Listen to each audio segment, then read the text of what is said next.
Всем привет, с вами Фрост. И сегодня разбор карты Торговый центр, которую разработчики испортили в патче 0.24. В этом видео я расскажу, что изменилось в сравнении со старой картой, как теперь играть здесь, рекомендуемый набор оперативников и многое другое. А перед тем, как я начну, обязательно подпишитесь на канал, если вы еще не подписаны. Также не забывайте ставить лайки и писать комментарии, чтобы алгоритмы YouTube лучше продвигали мой канал другим пользователям. Также в нашей игре идет реферальная программа. Если вы новичок или хотите создать твинг, используйте мой реферальный код, который есть в описании под этим видео, и получайте дополнительные награды при прокачке аккаунта. Также у нас до сих пор идет набор в клан, еще пока места есть, так что если вы подходите по параметрам и еще не вступили в клан, давайте заявки и рассмотрим. А теперь к теме видео.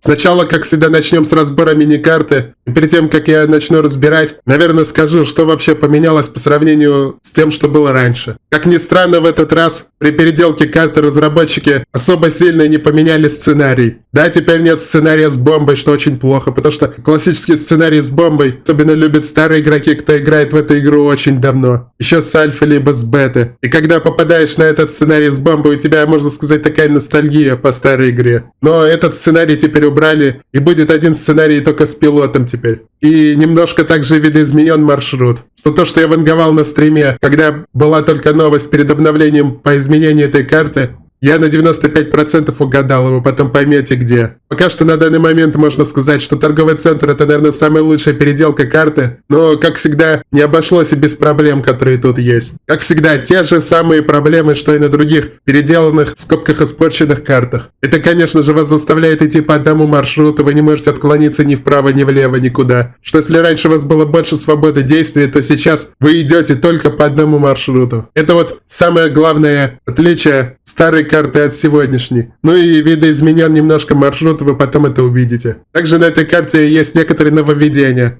Это жирный бот, который есть в натиске либо в PvP. Если вы его не убьете, он вылезет под конец, но про это я чуть позже скажу. Также на этой карте я остался и пилот. Только если раньше он уходил в специальное место и просто пропадал, то сейчас вы можете его в принципе вести за собой. То если раньше, если кто помнит, разработчики говорили, когда их спрашивали, почему не сделать спецоперацию по сопровождению заложников. В принципе, здесь это реализовано, но реализовано так криво, что лучше бы этого не делали. Поэтому раньше разработчики отвечали, что это сложно реализовать. Тут они это реализовали, и сделано это настолько криво, что этот бот-заложник, он тупит постоянно. Пока ты к нему не подойдешь, под зад его не пнешь, он отказывается куда-либо идти. Проще реально его оставить, чтобы его боты убили. Хотя бы спасибо разработчикам за то, что это не влияет на победу. Что если даже заложника-пилота боты убьют, неважно где, вы из-за этого не проиграете. Просто катсцена победная будет немножко другая. И все. Что заложник, к счастью, на победу никак не влияет. Что хотя бы спасибо, что до этого додумались. Потому что если бы пилоту нужно было сохранить, на этой карте победить было практически невозможно. Давайте теперь к разбору мини-карты.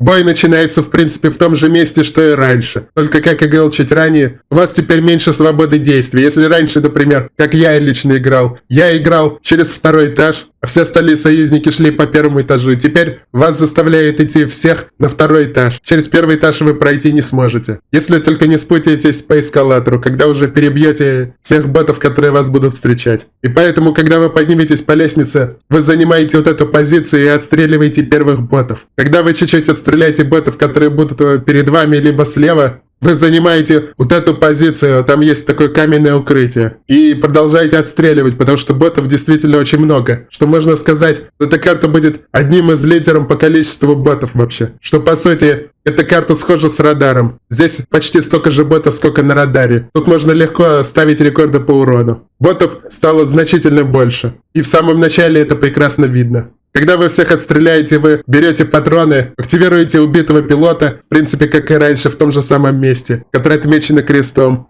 и садитесь вот в эту позицию. Дело в том, что там очень мало места, и на 4 места очень не хватает. А боты тоже прут, и снизу, и сверху, и сбоку, и вам нужно всех отстреливать. И, кстати, к сожалению, старые проблемы с гранатометчиками и химиками на этой карте тоже не решились, и вам, к сожалению, в большинстве случаев тоже придется играть на баге здесь. И спецсредства баги как раз ставить именно к этому укрытию, потому что там появляется химик, который будет по вам кидать в эту позицию. Что вот в этом месте, где вам нужно отстреливать укрытие, очень мало.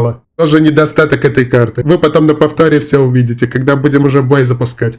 Потом проходите через этот коридор и занимаете вот эти 2 позиции, отмеченные крестами. И начинаете отстреливать всех ботов, которые появляются в магазине. И в этот момент как раз выходит этот жирный бот, которого после отстрела всех ботов нужно будет желательно убить. Не обязательно, но желательно. Он появляется либо на 2 этаже в этой позиции, которую отметил крестом. Когда на старой карте там раньше появлялся офицер-пулеметчик, я думаю, вы поняли, где он выходит.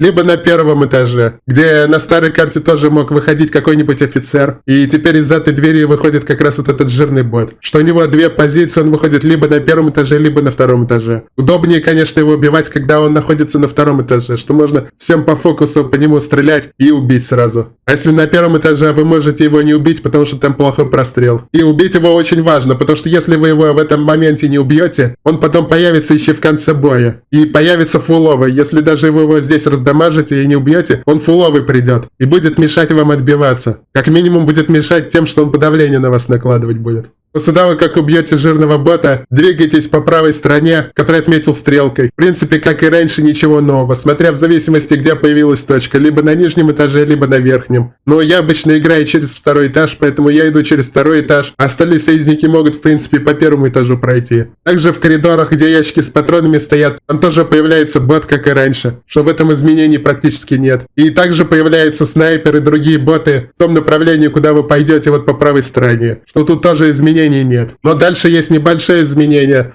Точка активации следующего сценария перенесена в коридор у лестницы спуска со 2 этажа. Она находится теперь вот в этом месте. И когда вы откроете заложника, у него будут боты стоять. Если раньше вы нажимали кнопку и пилот вам сам открывал эти двери, то теперь двери открываются автоматически и заложника боты охраняют. И их тоже нужно будет убить. После того, как вы их убьете, вы также садитесь на стандартную позицию, где и раньше сидели. Нужно еще в этот момент заставить пилота сесть рядом с вами, потому что, как я говорил до этого, механика бота, которого вы должны сопровождать, работает через задницу, и он будет очень сильно тупить. И вам нужно будет его пинать под зад очень долго, пока он не решит наконец-то с вами сесть рядом, чтобы вы не расстреляли. И начинаете отстреливать. Здесь ботов также очень много. Они как пойдут и с левой стороны, где лестница, а также с правой стороны будут выходить. И будут идти также и из основного зала, как в принципе и раньше. Оттуда же и могут появиться еще офицеры. В принципе, по офицерам ничего нового, как они и выходили раньше, так и выходят сейчас. Дальше, когда вы отбили, продвигаетесь вот на эту позицию, и тут вас тоже встречает большое количество ботов. Они есть как и на 2 этаже, так и на 1.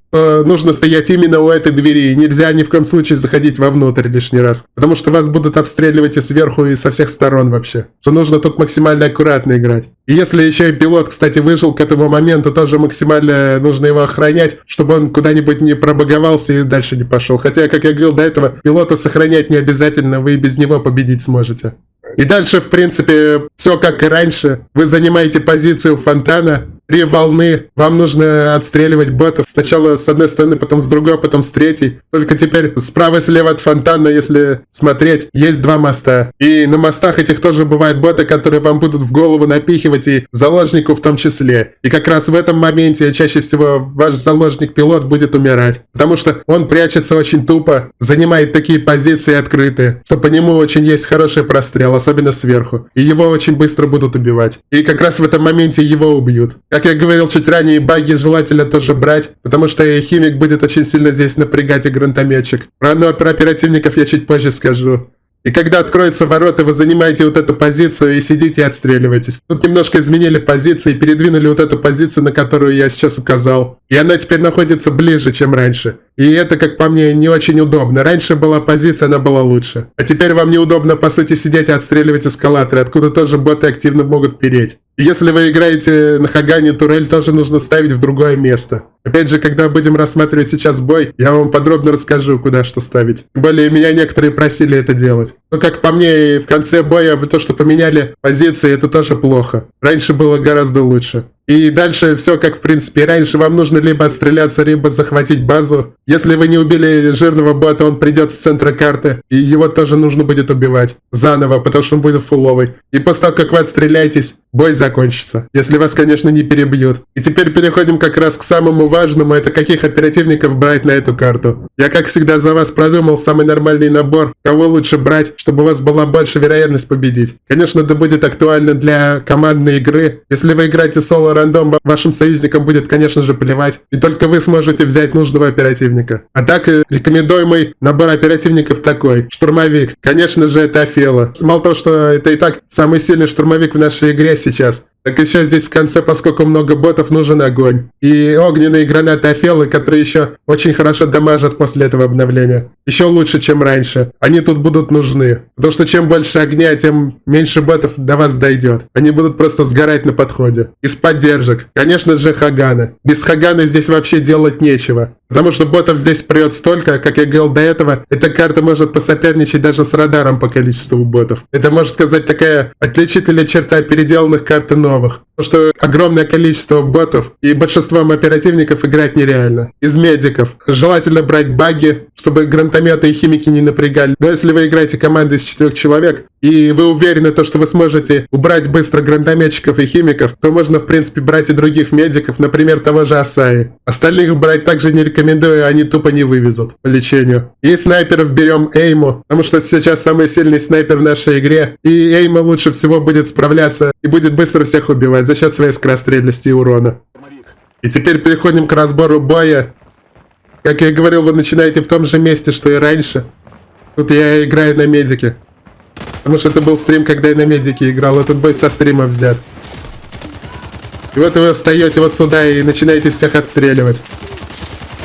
Вот, и как вы видите, появляется со всех сторон, и снизу, и сверху. Тут я метки не стал отключать, чтобы вы с метками видели, кто где примерно появляется. Потом садитесь вот сюда за укрытие и отстреливаете оставшихся ботов. Как вы видите, ботов значительно больше. Если на старой карте их тут было 5-6 примерно, то здесь их в разы больше.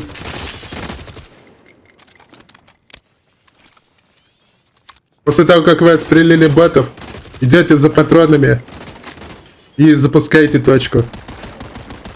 Как вы видите, теперь через правую сторону вы пройти не сможете, потому что все перекрыто. Вот про что я и говорил, то что отличительная черта вот подобных карт, переделанных и новых, то что вас заставляет идти по одному маршруту.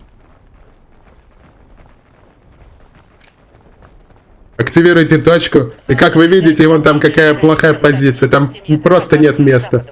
Плюс еще турель Хаганы нужно куда-то поставить. Можно было сделать здесь укрытие и побольше, чтобы всем хватало места. Казаху вон пришлось пойти в правую часть, там всем не толкаться. Здесь боты, конечно, есть, но их не так много, конечно, как в других местах. Шикарный бутик стал убежищем бездомных. Война меняет приоритеты.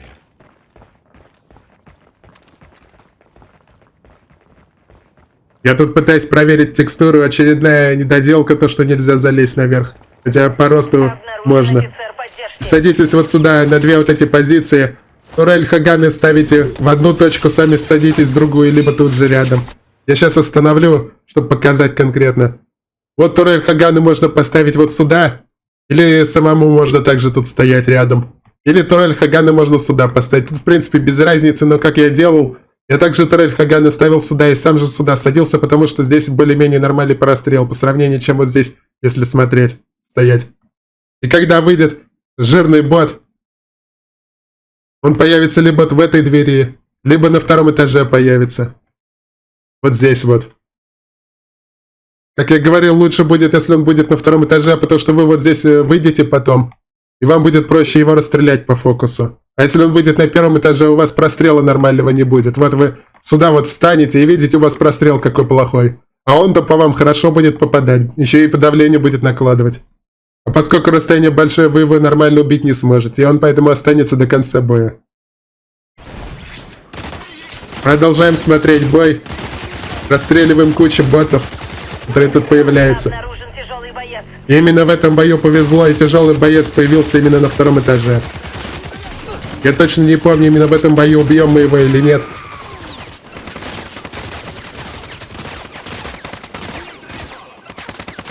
Как вы видите, ботов очень много. Даже на старой карте в этом моменте ботов столько не было. Но хотя бы здесь нормальные позиции есть, что можно куда прятаться. Потому что вот до этого, где я показывал, там позиция такая есть, плохая. И мало места для всех. А здесь можно по 2 человека, в принципе, стоять. И нормально. Заберите устройство. И все, всех отстреляли, и теперь осталось этого здорового убить, который на втором этаже стоит. Повезло в этот раз, что он именно на второй этаж вышел.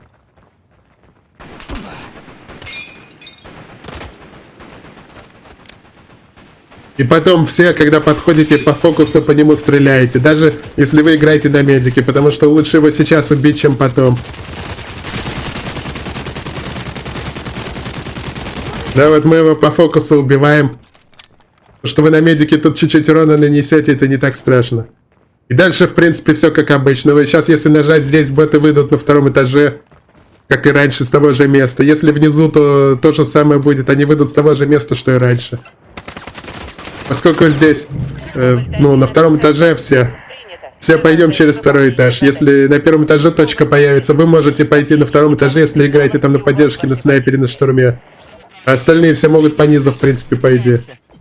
То, что тут боты появляются точно так же, как и раньше. Тут ничего нового практически нет. Только вон там, в левой части далеко вы видите, вот стрелок сидит за укрытием. Это вот единственный бот, которого добавили. Раньше его там не было.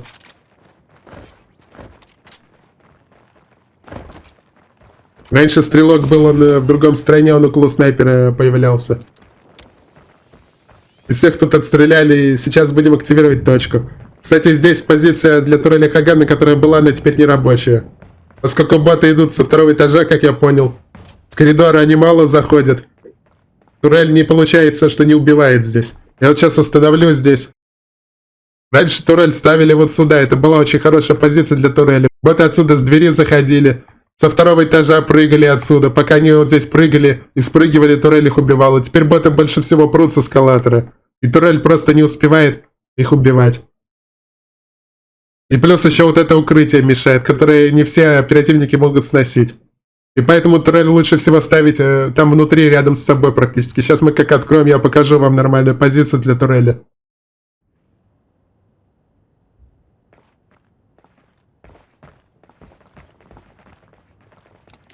Вот открываем, и там внутри боты охраняет заложника. Центр атакован 1.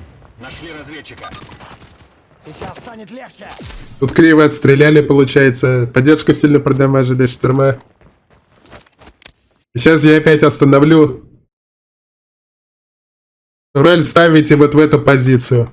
Потому что основная масса ботов прет именно с эскалатора, вот отсюда с левой части, и вот отсюда с центра. Также и здесь офицер будет вот тут вот где-то у ящика с патронами в основном стоять. Отсюда тоже будут выходить боты, но их будет значительно меньше, чем вот оттуда и оттуда. И поэтому турель ставите вот сюда, практически на стык укрытий. И ставите ее с таким разворотом, чтобы она по возможности, конечно, все 3 страны захватывала. Что это, опять же, с опытом вам придет, когда вы будете кучу боев на этой карте отыгрывать. И тогда будете точно понимать, как ее ставить. А сами садитесь вот сюда, как и раньше. Спецсредства баги на всякий случай тоже сюда вовнутрь.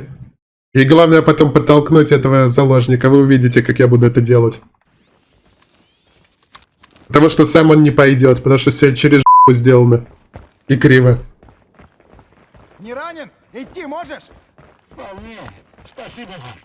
Я лейтенант Саид Кадер, 2-й разведывательный. Я ваш должник. Рано благодарить. Хватай оружие. Я уже к нему подхожу, чтобы его, к укрытию дотолкать, а то он не пойдет. Разведчик освобожден. Данные также у нас. Кобальт-1. Наконец-то он пошел. Занимайте оборону. Боевики идут в контратаку. Я точно не помню, именно в этом бою его здесь убьют, скорее всего, потому что он вот так вот в полный рост будет здесь стоять.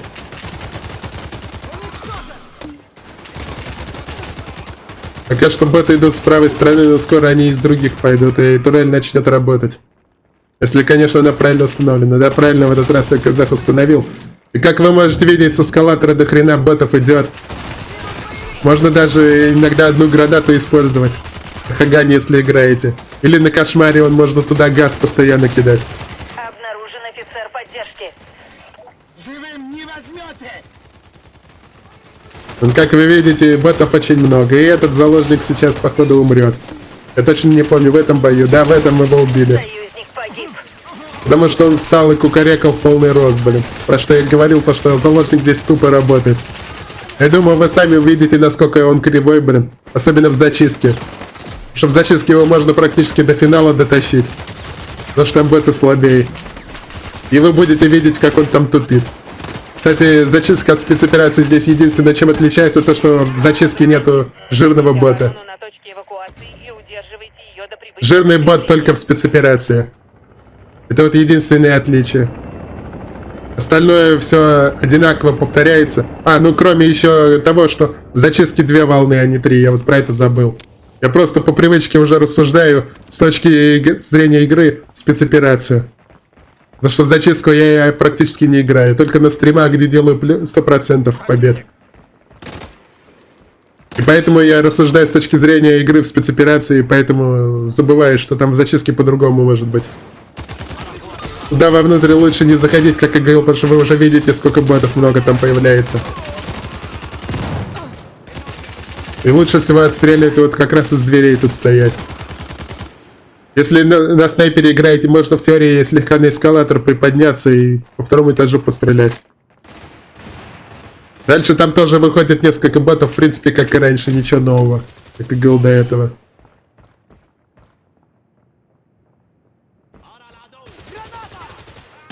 И тут дальше стандартная система, как и играли раньше. Тут в этом месте изменений вообще нет, по сути. Я сейчас остановлю на секунду. Как всегда, ломаете вот эти укрытия, которые тут стоят, мешают. Вот это тоже ломаете. И если вы играете с баги, либо медик баги, он, кстати, бот один наверху остался, его пропустили. В зависимости от волны. Если волна вон там справа появляется, вы спецсредство сюда к ящику ставите. И еще можно одно вот сюда поставить, куда-нибудь вот сюда к углу, чтобы его не взорвали. Если волна с левой стороны, вы спецсредство у ящика переставляете сюда.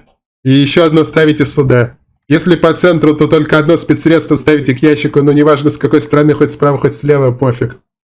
Главное потом забрать не забудьте, все. Вы сейчас сами увидите, в принципе, как я буду делать.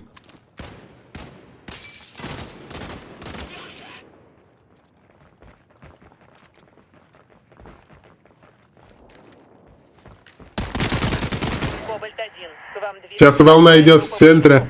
Поэтому ставлю одно спецсредство к ящику, его как раз на всех хватит. Если все будут по-нормальному именно у фонтана стоять, а не ходить куда-то не в те позиции, как он, Димас, например, встал не туда. Если по нему попадут, то его убьют, и остальных тоже задеть может.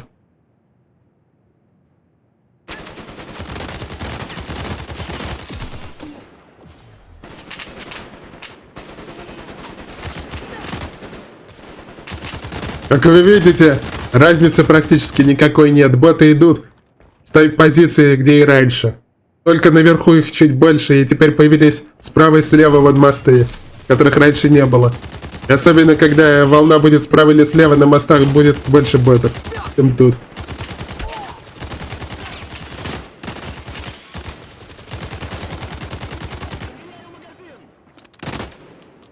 Тоже схимик, снайпер появляется в абсолютно тех же местах, что и раньше.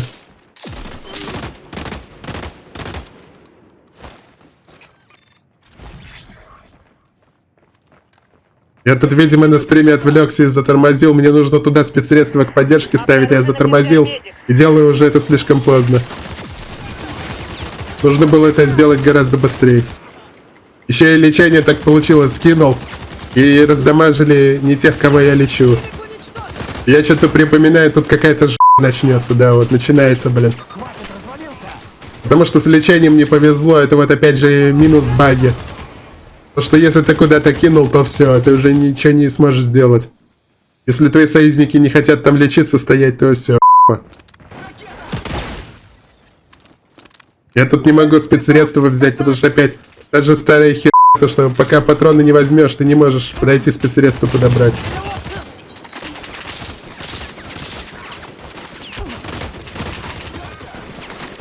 Тоже в этом бою, получается, все медленно делаю, пока патроны брал. Из-за этого бага, блин. Медик. И получается все медленно. Гранаты туда, конечно, на Хагане использовать не надо было.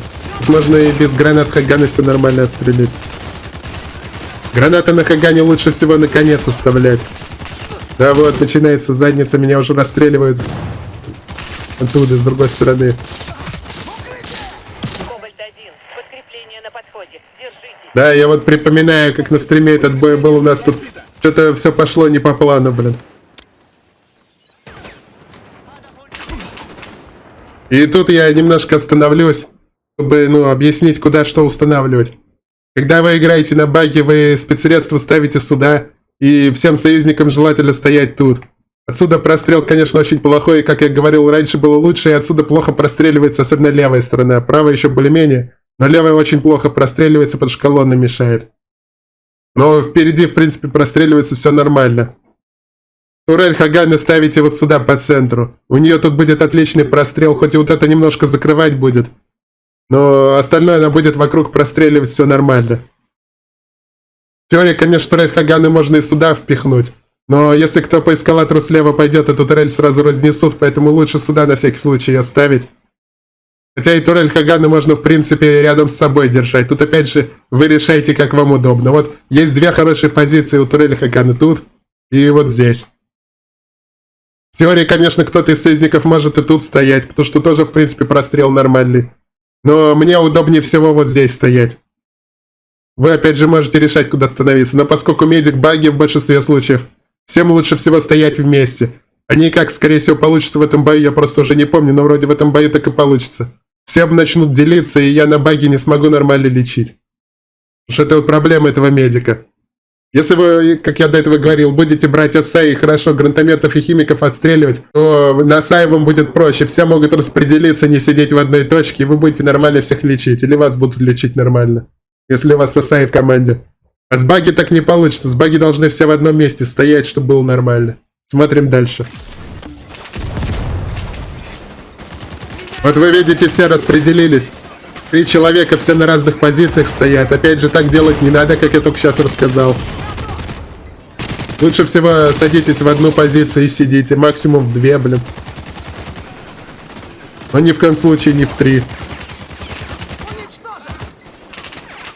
Получается, мне сейчас нужно лечить всех. И себя в том числе. И получится, снайпер не лечится, потому что он в другом месте вообще. Обнаружен офицер-медик. Как вы видите, ботов прет очень много. И это еще нет этого жирного бота, потому что мы его до этого убили. Если бы не убили, он тоже приперся бы с центра карты.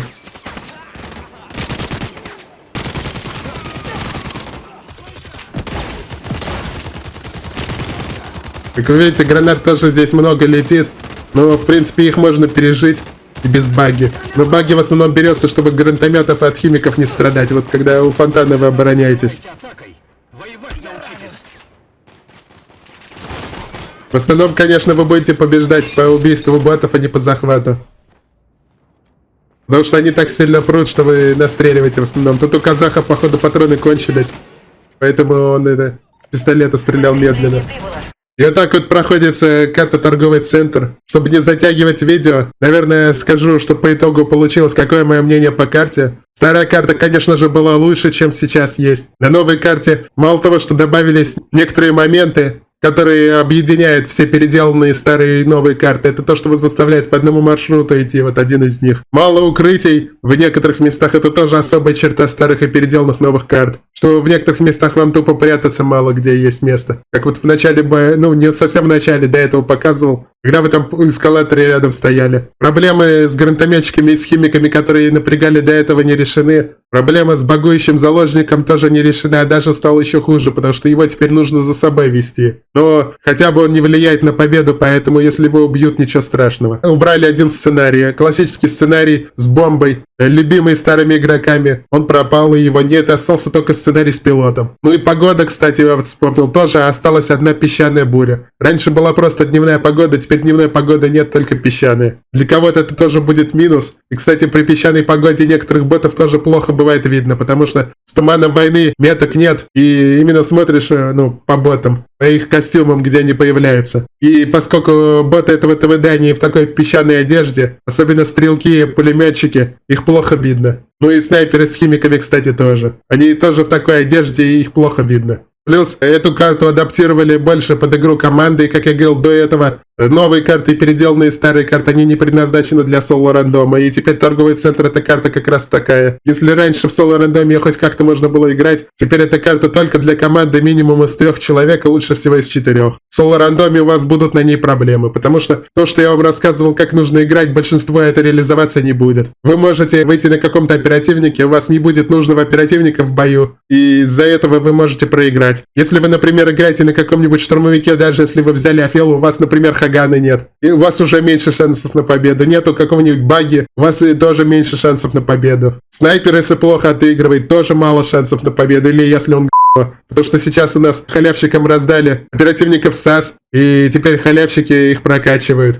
И, как правило, они еще и плохо играют на них, и оперативники в основном, кроме поддержки. И поэтому очень тяжело будет. И я думаю, в соло-рандоме, особенно в спецоперации, на этой карте процент побед будет очень низок. Примерно как на радаре. Может быть, конечно, побольше, но все равно процент побед будет плохой, потому что эта карта максимально заточена под командную игру, чтобы все игроки были во взводе, чтобы все понимали, что делать, на каких оперативниках играть. Потому что на чем попало здесь играть будет тяжело. Поскольку этот бой со стрима, здесь все играют на чем попало, плюс мы играли втроем. Если играть правильными оперативниками, более-менее понимать, что и как делать, какие позиции занимать, куда турель Хаганы правильно ставить, как спецсредство баги использовать, то, в принципе, не так сложно будет. И эта карта все-таки, как я уже сегодня говорил, наверное, самая лучшая переделка, потому что сценарий изменен не так сильно по сравнению с другими картами. И такого отвращения от этой карты слишком большого нету, как на других картах. Но все равно то, что испортили хорошую карту, все-таки обидно. Когда я не так давно выпускал видео по картам, как нужно было переделать каждую карту, чтобы сделать ее нормальной. К сожалению, разработчики не прислушиваются к этому, а продолжают портить карты. И скоро, к сожалению, мы придем к такому моменту, что все карты у нас будут такие, и кроме как в зачистку вы ни во что играть не сможете. И то в зачистку даже будет тяжело. Потому что данные карты, они тоже в зачистке очень сложные по сравнению с остальными.